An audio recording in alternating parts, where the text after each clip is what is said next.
3, 2, 1. Welcome back, everybody, to another episode of Talking Nerdy. This episode, we are going to talk about a season that just finished, a show so fantastic and set into a distant future, not so far, far away. I am talking about Obi Wan Kenobi, Season 1, the finale that just happened tonight, the night of recording, which is June 22nd. You will see this June 29th. Season finale. I thought there were 7 episodes, but I guess just 6. Yeah. They've been doing 6, I think, pretty much. Yep. 6 on WandaVision, you saw that. 6 on Falcon and Winter Soldier, you saw that. 6 on Loki. I did see that. You saw that. Yeah, you saw that. Yeah. 6 on Mandalorian, 2. Boba Fett, 6, 6. Wasn't there another 6. Marvel show? I feel like we are missing one. Maybe not. Oh, what's that new one that just came out? Miss Marvels. Oh, you're watching that, aren't you? Yeah. Maybe. Nope. I don't know. I bet it's 6 episodes too. That's Yep. weird. I honestly think a lot of these things do need 12 episodes. Well, that's why 2 seasons. I don't want 2 seasons. I want 1 season. You know what? You're like, you want your cake and eat it now. I do. Yeah. Of course. Don't you? No. Oh, okay. I'm okay with doing week by week. I do agree with you like that. Like I do love unless when you fall behind. Unless I fall behind, but I do love when I get to binge stuff on Netflix. But I do love to torture myself and wait week by week, and so I'm okay with that side of it. But I don't think I don't think a season should be 6 episodes. That's a little short. That's like Game of Thrones. Like final season. Yeah. It's screwed up. Yeah, don't copy those guys on their final season. Obviously, it was a flop. But the finale happened tonight. It was incredible. I hope you agree with that. I do. Yeah, it was a big throwback to episode 1, 2, and 3. There was just a lot of tie-ins. And 4. And 4. Yeah. There was looking forward in it a little bit. But you get closure for some characters, and I thought that was really cool. Obi-Wan is who I'm talking about, but let's just kind of pick some like keynotes of the episode. There's just a lot of cool stuff. Yeah, I mean, it starts off Reva, lover, hater, whatever. Hated her. Yeah, the acting in the beginning was terrible. I guess we didn't understand her. I think that was why we hated her at the beginning, really. True. Well, so I appreciate the character more when I figured out who she was. Exactly. Right. Character development. That being said, the acting in the beginning is definitely terrible. And also, I would have liked to know, she still doesn't make 100% sense to me, while she would still hurt people. I know she was on the dark side, quote unquote, but still, her grand motive is to hurt him. I mean, I guess she was playing a show. I don't know. She didn't have a mentor at that point. She lost all of her mentors. Yeah, and so if you're trying to get as close as you can to Vader, she doesn't know how to do it except for joining his team. And then over the years, you're to like be... to not get sniffed out, you're going to have to do what they ask you to do, and you're going to go down a dark path. But like even they said she was going too far. Who? The Inquisitors. Yeah. I think, she felt... There's got to be a part of her that just lost herself. Because she was a girl, and she was... she was turning into a red panda. Yep. But no, there's got to be a part of her that just lost herself in it. She did it for so long that she just became the thing she was trying to fight against. And she also gets redemption towards the end. We live long enough to become our worst enemy. There you go. I made that up. That's a good made up quote. Yeah. Leave a comment down below where that's from. It starts out with her, and she had her battle in the last episode with Darth Vader. Obviously lost. It was a battle. It was a beatdown. It was a beatdown. Laughing. That wasn't. Yeah, dude. That was and it was just so stupid, that whole thing. Like, she tried to sneak up on him. She's a Jedi. She uses the Force. She knows how the Force works. He can sense her coming, and she just comes in with the lightsaber, and it's just like, get out of here, little kid. But I do love that line that he says to her.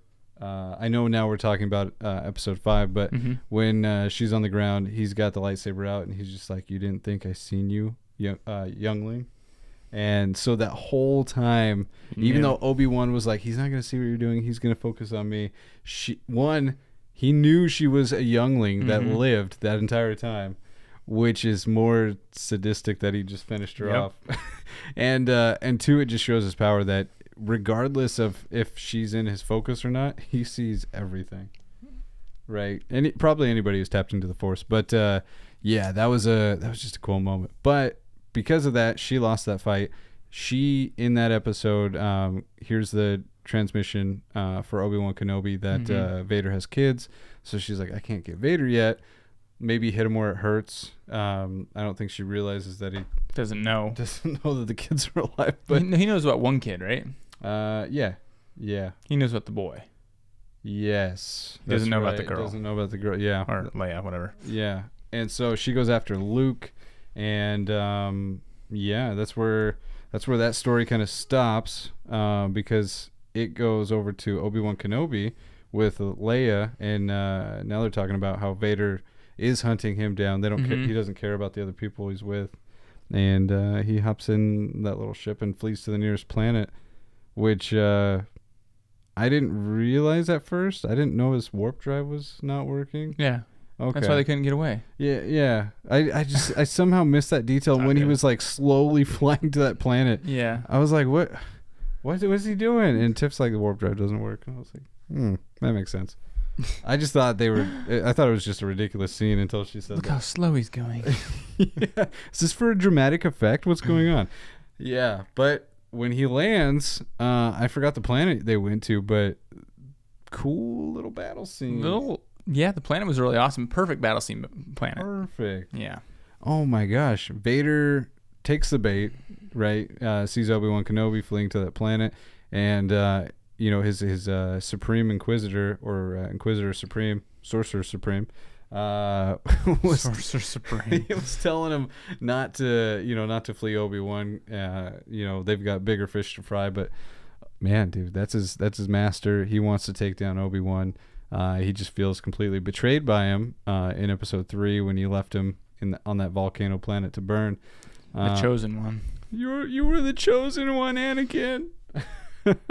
But yeah, so he's got this just huge vendetta, follows Obi-Wan to the planet, and it is just amazing. But Obi-Wan knew exactly what Darth Vader was going to do, or Anakin, because he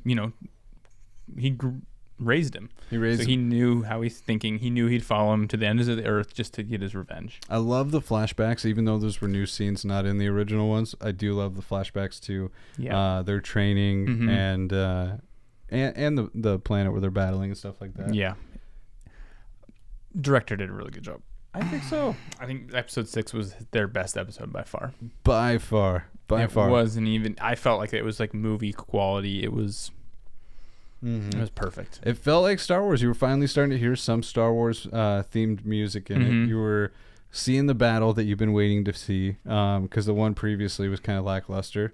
It was really, it was really just more like that, moment for the fans to see the lightsabers come out between Vader and Obi, but it was abruptly ended with fire, and Vader just watched him get carried away. But this scene was just cool. A dark planet, the sun's not lighting it up. I couldn't even see. I was watching my car. I had to put it down like next to my feet to watch it because it was so freaking dark. It was so dark, yeah. I had to watch it on my phone, yeah. But yeah. Not as bad as that battle scene in Game of Thrones, but still pretty dark. It was really dark. Like there was like 15, 20 minutes of it. I just couldn't see anything, Other than lightsabers and stuff. Yeah. And then yeah. Oh man, yeah, no, but it was cool because it enhanced the lightsabers were your point of focus. It was just follow the lightsabers, but man, to see them battle, you got to watch Obi-Wan come out of his shell, because obviously after he thought he lost Anakin, he's been carrying this weight that he failed Anakin. He's kind of been out of touch from the Force. With the Force, yeah. Right, and this whole mission with Leia, getting her back, is definitely pushing him back into the Force, and you get to see that progression back during this battle, right? He's still kind of like, I don't want to fight you, I don't want to do this, and he's still kind of weak, right? He knocks the big old boulder, and Vader's just like, get out of here, old man, launches it a couple football fields away, and then Vader does like this Hulk smash. Yep, he does it. The Hulk smash. Yeah, dude, just pile driver to the ground, just crumbles the earth beneath Obi-Wan. Obi-Wan falls into this pit, and man, Vader just throws the kitchen sink at him. He does. Right? Big rock after big rock burying Obi-Wan. I thought Obi-Wan would have been a little bit more agile to not fall in the trap first off. Because I think so. We seen him in the city fighting those guys. Like, he's still quick. He's still... Yeah, I thought he would have, maybe jumping over buildings like a little couple days ago, and now he can't. Right. Oh, it's crumbling. I'm stuck. I'm going to fall with Quicksand. Yeah. Maybe use the Force to kind of like get out or something. I don't know. I thought he would have done something. Yeah. But whatever. Adds to the effect of the guess. battle. Yeah. But, so Vader thinks... Which also is kind of weird. I don't think he truly thought he was dead. No. Right? No way. He's looking down at the pit. Obi-Wan's buried. You don't see the rocks shifting. Obi-Wan is using the Force to keep him off of himself. But when the camera's in there with him, you do see the rocks shifting from the Force. But outside, the rocks are perfectly still. So Vader it's made to think that he thinks he's dead. And we all know, if you don't see someone actually dead in any show, come on, Vader, watch a movie. They're not dead. Yeah. And so he calls Obi-Wan Master one last time. It's that little foreshadowing. It's not really foreshadowing because you know this in Vader, but it is a little bit to show you he's conflicted. He still sees Obi-Wan as his master.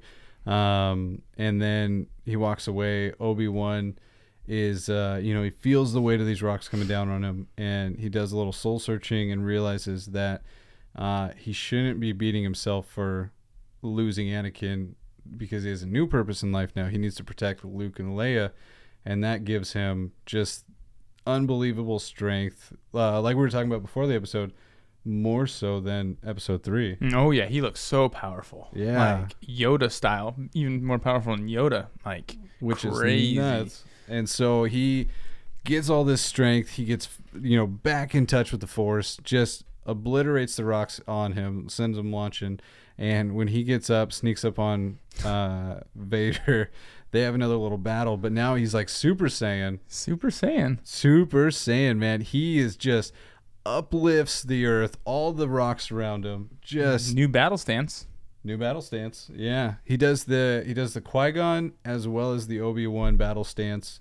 Obi-Wan like this, the Qui-Gon, it's a little different. But maybe you saw something I didn't in this part. I found this a little weird, and maybe Vader was using the Force and I just didn't see it. I'll have to rewatch it. But so in this moment when Obi uplifts all these rocks around him, he just starts pelting Vader with rock after rock, and these are just giant boulders, and you're seeing him smash on Vader, smash on Vader, smash on Vader.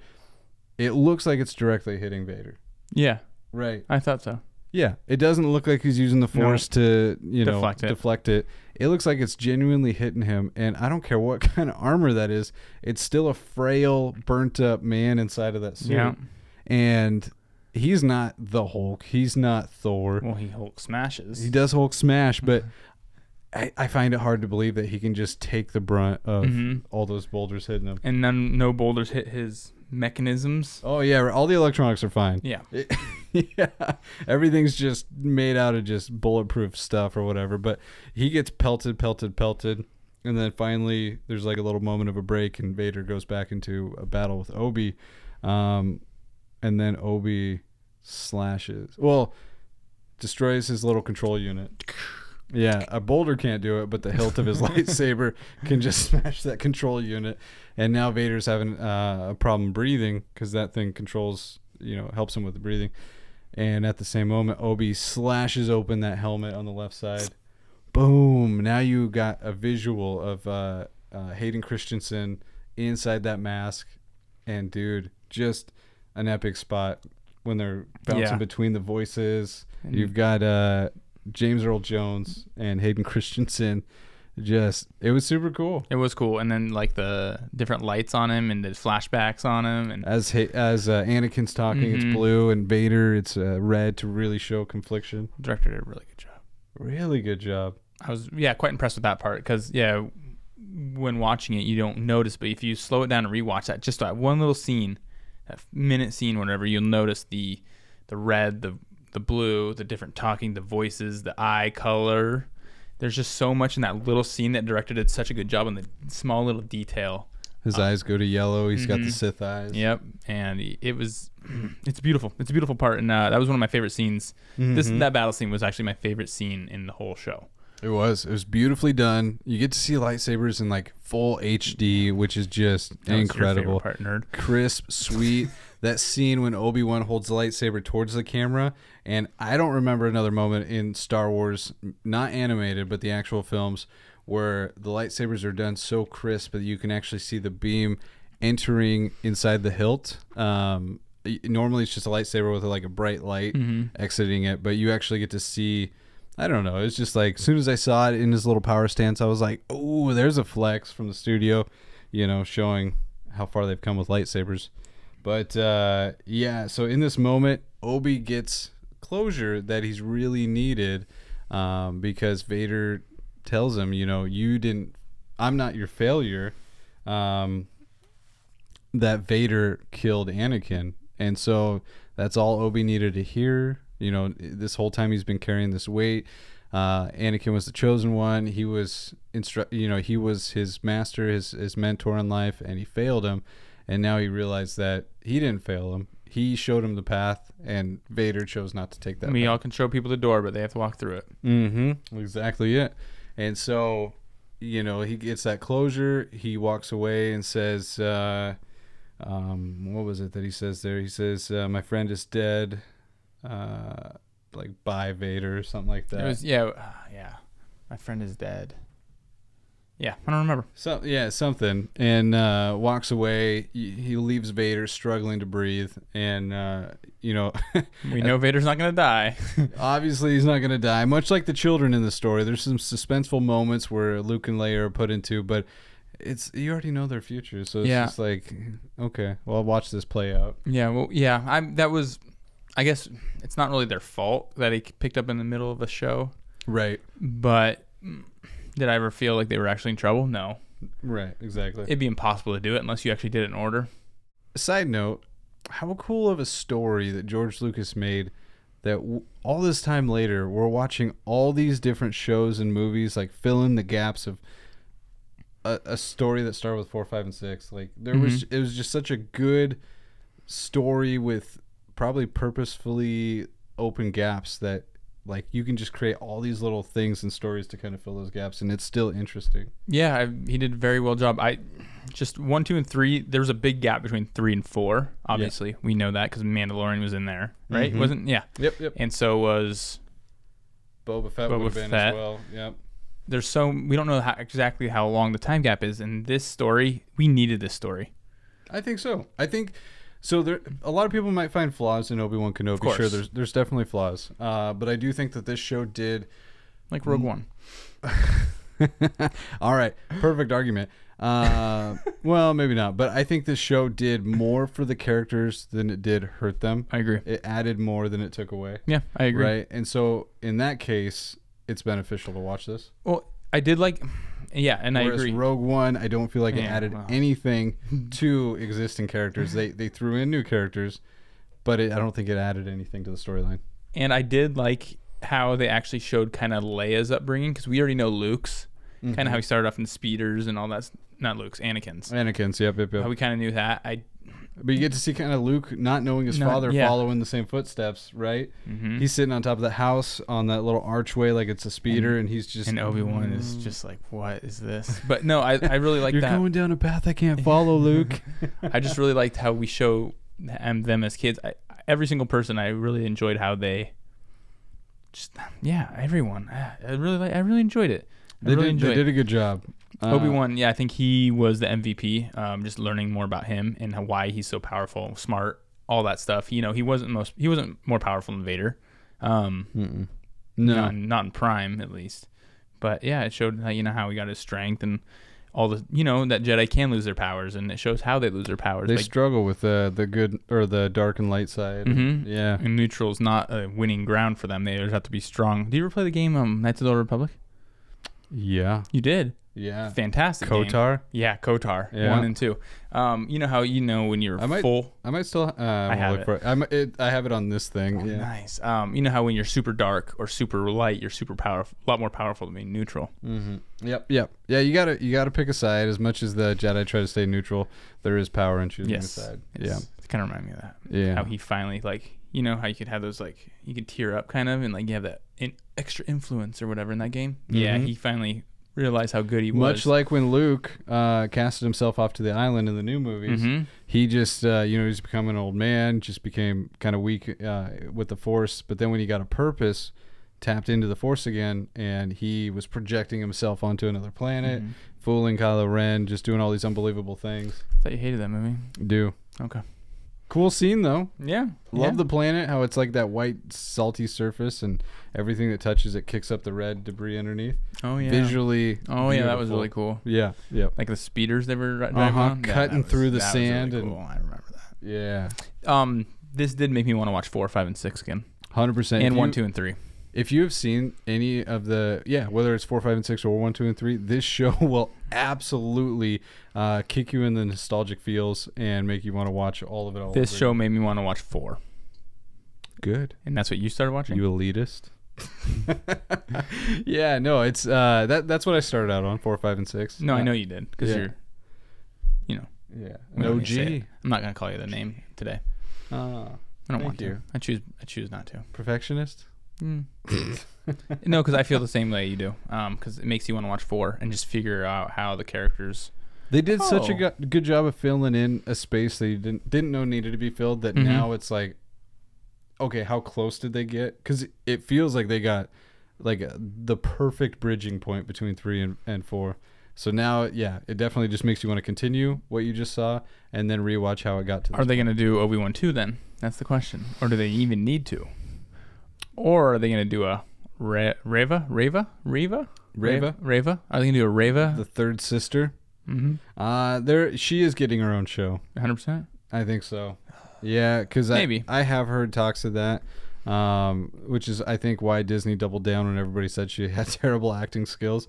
They were like, nope, you guys just don't like her because of what she is. She's a lead female, blah, blah, blah. And it's just like, well, maybe she just doesn't know how to act. It does get better. I will give her credit.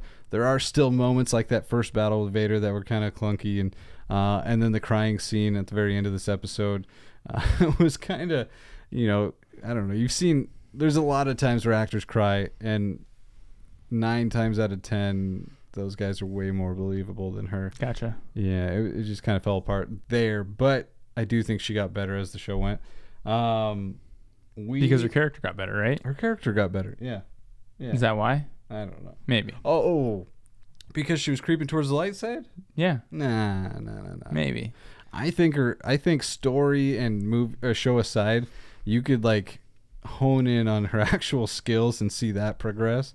I don't know what she was in prior, but it was almost like she was told that she was going to be in an entirely different movie than the rest of the people. That guy. Kamal Nanjiani. I want to watch more of his movies.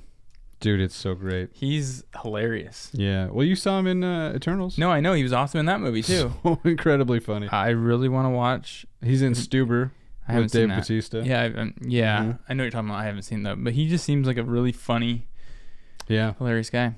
He does. He is. And he's one of those where, like Will Ferrell, where they don't even have to try to be funny. Will Ferrell, it's his face. And Kamal, it's his accent. Is that what his voice? You were gonna say it. Not the accent itself, but he's so high pitched and like just kind of like whiny that it's just hysterical. I thought he was gonna betray Obi-Wan the whole time. I did too. The whole time, because he told the kid, he's like, "Well, I don't remember what he told him in episode 1, but he's like, pretty much, we got this. This is a big money scheme right here." Mm-hmm. So I thought I was still waiting for him to betray.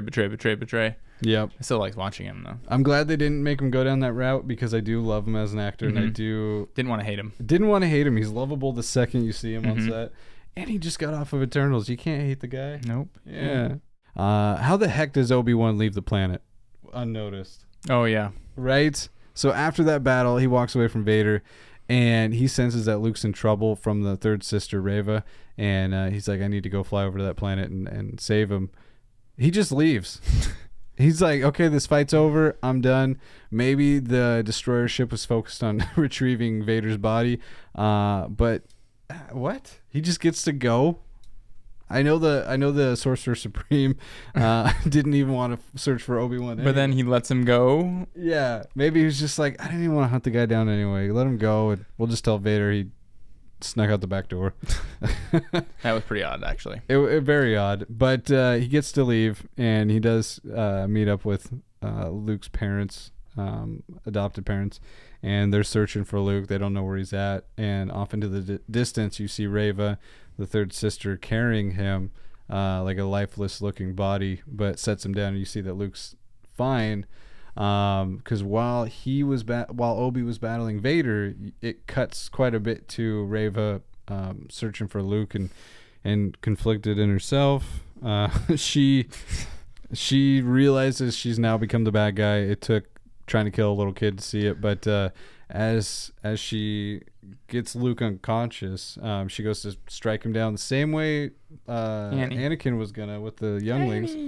Man, that scene's so sad. The Anakin walks in after Order 66 is executed, and all the little kids are like nervous, scared, and they see Anakin, somebody they trust, and Annie. You see the one kid's face just kind of go like, he can't come back from that, man. Kill a bunch of kids, dude. They're psycho. Oh, but yeah. So while she's got Luke unconscious, she's gonna strike him down with a lightsaber, and she sees herself as a youngling in him, and then she starts seeing some of the other kids and whatnot, and she just realizes this isn't her. As much as she wants to hurt Vader, she's not gonna kill an innocent kid just to do it. So that's why she's carrying him back after chasing him down.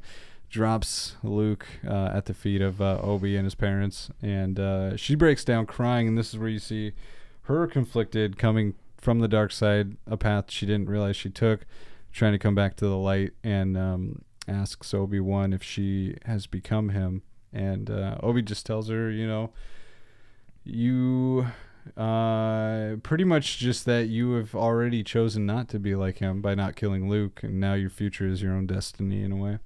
Right. Beautiful. It's a beautiful moment. Just a beautiful moment in the desert. She's sobbing, kind of like Robert Downey Jr. in Tropic Thunder, snots flying. I don't know. You just don't like her. Yeah, well, yeah. I don't know. She kind of wanted me. I love her backstory. I love that she's a youngling. Mm-hmm. It's just the acting thing. Yeah. So when there's a spinoff, are you gonna watch it? Depends on who else is in it. I'll probably watch it. Star Wars, I'll watch it. Did you? Yeah. That's true. I gotta see it. Bad Star Wars is better than a bad Marvel. Yeah. I agree with that. After seeing Falcon and the Winter Soldier, I agree. You didn't see that? I saw some. I saw enough. Okay. Yeah. You get to see her come back to the light side. Her sweet lightsaber, that dual-sided blade that spins. That thing's awesome. Gives it up. She's like, I don't want to go down this path, which sets her on her journey for her own spin-off show. But at this point, you're watching Obi-Wan come back to like his purest form, like this most powerful Super Saiyan form. Super Saiyan. And with it, he gets to see an old buddy, Qui-Gon Jinn. Yeah, that was Qui-Gon. He just he's one of those spirits. Like, you get to see Yoda and a few other people. That's Liam Neeson. That's his name. Yeah. He's got a particular set of skills. He does. Yeah. And one of those is coming back as a hologram or a projection or whatever. But so you get to see him, and he just has like a little heart-to-heart with Obi, saying that he's been here this whole time. Because there's a scene that was foreshadowing this moment where Obi-Wan's looking down at Qui-Gon's lightsaber, asking for him to be here with him in what's going to be like a big struggle in Obi-Wan's life and maybe his last moments, but he never comes. So now, after everything is done, dust settles, Qui-Gon reveals himself. He says he's been here this whole time. You just were not ready to see me, implying that because Obi-Wan was so disconnected from the Force, he just couldn't see Qui-Gon. And so that solidifies Obi-Wan being full Force back, just the BA that everybody knows and remembers him as. And he's and the canyon that they're riding off into, I'm drawing a blank on the name of the canyon, Smuggler's something like that, but is the same cavern that Anakin races in with his speed racer. Oh, really? Huh. Yeah. It's crazy. I know. They're using it a lot because it was also in either Mandalorian or Boba Fett. It looked very familiar. I think it was Boba Fett. Yeah. Because it was more recent than Mandalorian. Yeah, they're using it a lot. And but yeah, that was the canyon that Obi-Wan rode out on. And then another little tie-in that they did kind of beautifully, subtle but beautifully. Obi-Wan, when he's saying his goodbyes, Leia made it back to her. Bail and Brea, too close together. They should be something different. But yeah, so he's saying his goodbyes and kind of tells Leia, a little tidbit, because earlier in the season she had asked him if he knew her parents, and he just said no, didn't want to get into it. But after all of this, I think he kind of figured out, what he could tell her, and he just tells her that she's got a little bit of good qualities from both of them. But what he says to Bail, if you ever need me again, you know where to find me. Yep. And foreshadowing to when R2-D2 rolls in with a message from Princess Leia herself. Obi Wan Kenobi, you're our only hope. I just really enjoyed the series in general. It was good. It was better than I thought it was going to be. Obi-Wan. I love Ewan McGregor though. So yeah, he's like. I love that line when he finally gets to meet Luke. When dad is like, hey, do you want to meet him? Because he would never let Ben talk to Luke, and so Obi-Wan walks up to Luke, and that line, hello there. I don't. It's so simple, but it's just like, oh, Ewan. Oh. Yeah. But yeah, no, it was really good. I did feel, and I'm not crapping on the show. Right, I'm not crapping on the show. Up until this episode, I did feel like I hadn't seen anything yet. Gotcha. I understand that. Yeah, but this episode just jammed it all in. It was probably 7 before this episode, and this episode probably jumped it up to an 8 overall, 8 something overall. Yeah, this episode is really good. Really good, hands down. Just one of the greatest things in Star Wars. Other than like 4, 5, and 6, but Rogue One, way better than Rogue One, way better. But yeah, no, I mean, I really when I went to click on it and I was like, oh, this is the finale. That was what I told Tiff. I was like, yeah, they're gonna end the show. We haven't seen much, but now I changed my stance after this episode. Yeah, there was episode. There was a lot, and it wasn't a longer episode. 52 minutes. It was a little bit longer. Was it a little? Okay, like about 20%. Oh, okay. So a tiny bit longer, but yeah, it wrapped it up beautifully, gave you everything you needed to know from what you've seen so far. And yeah, there was a couple cameos in it. Not cameos, but Tala, the chick that helped him out when they were on that planet, Leia and Obi, she was from Game of Thrones. Yep. There was also Flea from the Red Hot Chili Peppers. He was one of the bad guys when Leia first runs off from her family into the woods. He's like with the little bandits that are going to attack her. Little bandits. Zach Braff was Freck. So he's from Scrubs. Kind of. You'd never know. Maybe his voice gave it away. But Zach Braff from Scrubs was Freck. When Obi-Wan and Leia were walking through the field, and there's like this farmer that picks him up, that alien-looking thing, full mask, so you'd never know it was him, is that guy. So there's a little cameo, I guess, there. What's he from? Him? He looks so familiar. O'Shea Jackson Jr. we're talking Ice about. Cube. Look, there's Ice Cube. O'Shea's son of rapper Ice Cube. Oh, well, that's why he looks like Ice Cube. Okay. Wow. I was just, okay, but he is an actor, so he is from straight out of Compton with Daddy, because I'm pretty sure Ice Cube's in that one. Den of Thieves 2. Nothing Long huge. Shot with Seth Rogen. Just Mercy, Ingrid Goes West, Godzilla, the King of Monsters.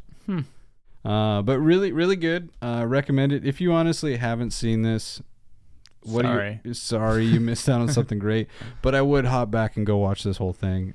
Whether you're whether you're a diehard Star Wars fan, sorry, you're going to find some flaws in it. It's still beautiful for what it is. And if you're just getting into Star Wars, watch 1, 2, and 3, and don't skip this one. It's really good. Yeah, and yeah, I go 1, 2, 3, this 4, 5, 6, obviously, then 4, 5, 6. Good. I'm glad you didn't say 1, 2, 3, and then Rogue One, and then this. And I would, if I had to redo my whole order, I would say, face. here's my order. And we've talked about this before. We go episode 1, get all the detail, all the characters, start off strong.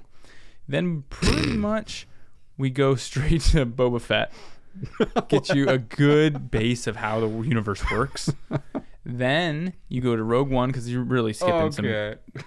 And then you finish it off with 8, then 7, then 9. Done. Skip 4, 5, and 6. Overrated. And then you can skip 2 and 3 because those are obviously overrated as well. So that's and pretty much it's pretty much it. Oh god, I hate that. Just hearing that, I hate it. One gives you no context for Rogue One. Rogue One gives you no context for 7, 8, 9. And then I don't know what else you threw in there. I threw in Boba Fett. Boba Fett. That didn't have any relevance. Yeah, it was Mandalorian, but I really like Mandalorian, so I didn't want you. Yeah, you definitely need to see episode 1, 2, and 3 to even know. I should have said Boba Fett episodes 1, 2, and 3. Oh, of Boba Fett? Of Boba Fett, and before Mandalorian gets there. Oh, that really throw you off. Yeah. Don't listen to Colby. Just watch them in order. They've got numbers on them. 1, 2, 3. This 4, 5, 6.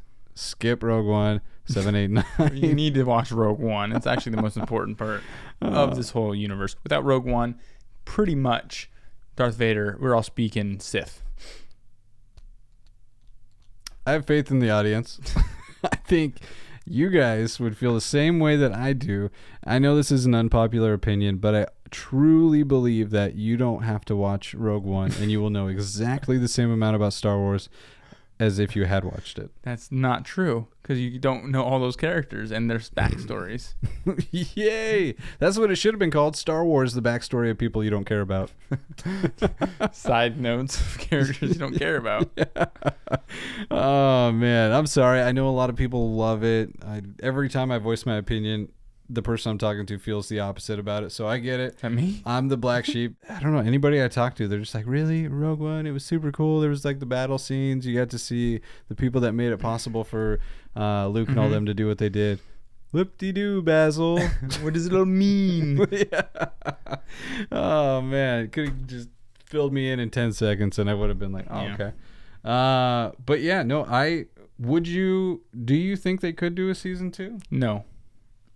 It's kind of where it needs to end. Yeah, it's right there. It'd be too hard. There is a big gap. But still, you're kind of reaching, I think. I think we got all our filler that we need. With Obi-Wan, at least. I was just about to say that. I think Obi-Wan's story's done. You could fill it in more because obviously when 4 starts, the Empire is massive. Mm-hmm. The reach is everywhere, or pretty dang near everywhere. So there is obviously a time gap, and you could show like a Rebel show. Oh crap! Maybe that's where Reva gets her show. The Rebel Raven, Reva, and she's gonna join with Boba Fett and Mandalorian. Gosh dang it! I bet you that is what her show is about. Yeah, it is. That is not the filler I want, but it's the filler I'm gonna get. Yep, she's the leader of the rebellion. Oh darn it! All right, well. So we have an answer to that. There will be more filler, but not with who we want. No. Well, Obi-Wan's good. I don't think we need it with him. No. Or Darth Vader. I don't think we need it with him either. No. You don't really need him because obviously, really, when you have when you have Vader, his story doesn't fall with anybody else. Like the reach of the Empire and the Stormtroopers do touch a lot of people's lives, but Vader keeps it pretty close to the main characters. Mm-hmm. That it would be unnecessary for him to show up in anything else. Yeah, that's true. I was also asking him before, what's he going to do when they re-release 4, 5, and 6? Cry. Mm-hmm. I will cry. It's going to be beautiful. But you did bring up a good point. And we're just throwing this out on the internet because if this ever happens, this is what we expect. If they ever try to touch 4, 5, and 6, when they touch 4, 5, and 6. Dirty words. But when they remaster 4, 5, and 6, redo it, new cast, new everything, one, Disney's going to screw it up. But two, the director needs to be, and I agree with you 100%, needs to be like the most diehard Star Wars fan, knows it in and out, all the details, because if like anybody who loves those original movies is still alive, they're going to, one, they're going to be upset the second it gets announced, but two, they're going to pick that apart. But here's the thing. Everyone who loves the 4, 5, and 6 is going to be dead by then. If I'm dead, I don't care. Yeah, I guess that's... Yeah, I was thinking even like if people I'm born in like the 60s. If I'm not dead and I'm 80 years old in a nursing home, I'll probably kill Throw your remote. Throw your remote at the TV. Deborah, change the channel. At the projector. All right. It'll probably be streaming from my wrist or something at that point. No, yeah, I think it will have to be like a big diehard fan is what we're talking about. Somebody like Jon Favreau does great, but it needs to be somebody more someone meticulous who than him. has been on these boards for the last 10 years right now. Yep. Who knows it inside and out, who can get all the details. It's going to be almost impossible to do it in 3 episodes because of the detail they're going to want to do. Luckily, movie-wise, Disney wants to separate themselves from the Skywalker saga, so it'll be quite a while. So it'll be good. Yeah, like they made 7, 8, 9, and I think they just got exhausted with the backlash every time they released a movie, that they wanted to wrap it up and just be like, okay, you got your story, we're done. We're gonna create our shows, and they already said the movies they do come out with are gonna be obviously Star Wars, but it'll be different people, different stories to follow, and all that. So they can make their own story and not have to follow the details of the past. Yeah, no, it makes sense. They don't like being held to a high standard. Just imagine 4, 5, and 6, like 4 and 5 and 6. Yeah, with all the like, if you get a good director who knows everything, with all the cool things they could do with everything. Oh, like the Ewoks, how cool would they be? Are you talking about like are you still talking about remaking 4, 5, and 6? Yeah, absolutely. when it happens, I'm gonna be so excited. I'm gonna buy you a ticket. But you could buy you a ticket. You could explore the Ewoks. Different story. How cool would that be? You know, maybe before Han and Chewie and stuff go to Endor. Explore the Ewoks. Different people, a different issue. Maybe Jake Sully ended up on the Ewok planet for a little bit, and you got that military guy trying to burn down the trees for some unobtainium. Yeah. Okay. I don't know. Just wait. It's coming. Yeah, I don't want that to be my reality. I'm going to start the rumor. Episode 4 getting remastered. Dude, the internet would light up in rage. In rage, yep. Yeah. That was our key takeaways for episode 6, the finale of Obi Wan Kenobi. Awesome show. If there was anything else we missed that should have been mentioned, leave it down below. Let us know. Let us know also what you thought about this show. If you liked it, disliked it, all the above, whatever. But mostly, don't forget to hit that like button. Subscribe, and flick that bell notification so you don't miss. So I don't miss. I need to flick that bell notification. Dude, No, see, that's usually it's about 9 o'clock. It is. Yep. So I get it. Yeah. When it comes at 4-ish. Your phone's like, I'll see it tomorrow. I didn't see it. Yeah. Usually I see it. I didn't see it. That's my fault. Yeah. I'm not mad. Are you mad? No, that's okay. He doesn't watch our shows. He comes to record, and then that's it. He doesn't watch. Pretty much. Yeah.